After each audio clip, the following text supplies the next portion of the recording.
Bonjour à tous, vous êtes bien sur Amazing Mac TV. Il y a quelques années j'avais fait une vidéo concernant le mode ne pas déranger. Il est grand temps de la mettre à jour puisqu'il y a pas mal de changements qui sont apparus depuis ce temps-là. Pour activer facilement le mode ne pas déranger, tout simplement on se rend dans le centre de contrôle, on appuie sur l'icône lune et ça va activer, si vous avez une Apple Watch, également le mode ne pas déranger sur l'Apple Watch. Si vous faites un appui 3D Touch, donc si vous appuyez un petit peu fort sur la lune, voilà ce que vous avez. Vous allez avoir des options plus fines. On va pouvoir mettre le mode ne pas déranger pendant 1 heure, ou alors jusqu'à ce soir, ou alors le coupler avec une localisation.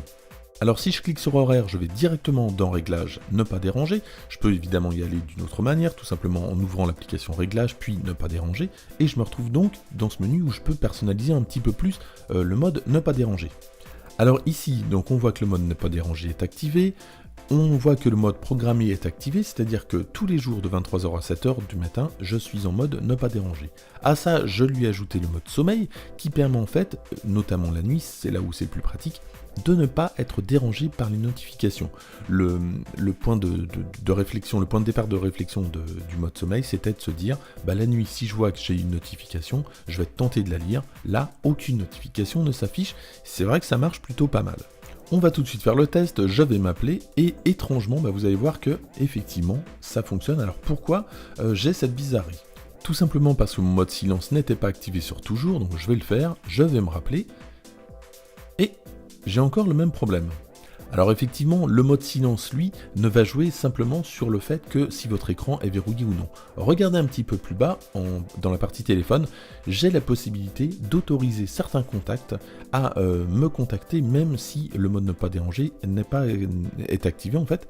Et on va voir que j'ai activé les favoris, et dans les favoris, j'y suis, donc je vais pouvoir m'appeler moi-même, même si je suis en mode ne pas déranger. Donc je vais décocher ça, et je vais donc mettre personne, et on va voir ce que ça donne. Théoriquement, je ne devrais pas recevoir d'appel. Or, regardez ce qui va se passer, et je vais vous expliquer pourquoi. Ça va à nouveau sonner, et voilà. Alors pourquoi cela? Tout simplement parce que la case appel répété est cochée, et que si on coche cette case, tout simplement l'interlocuteur qui va essayer de vous joindre plusieurs fois, au bout d'un moment va réussir, puisqu'on considérera que l'appel est urgent, donc on sortira du mode ne pas déranger. Donc tout ça pour vous dire qu'il y a plein de réglages très importants à faire, et si vous décochez cette case, avec tout ce qu'on a, là, forcément, si je m'appelle, il ne se passera plus rien. L'autre nouveauté, c'est le mode conduite en voiture. Alors, dans le centre de contrôle toujours, regardez, on a une icône voiture, on clique dessus et on active ou non le mode ne pas déranger en voiture. Si vous faites une pression 3D Touch, il ne se passe rien. Pour avoir tous les réglages plus affinés, il faudra aller dans les réglages et ne pas déranger. Et là, on va voir ce qu'on peut faire avec ce mode-là.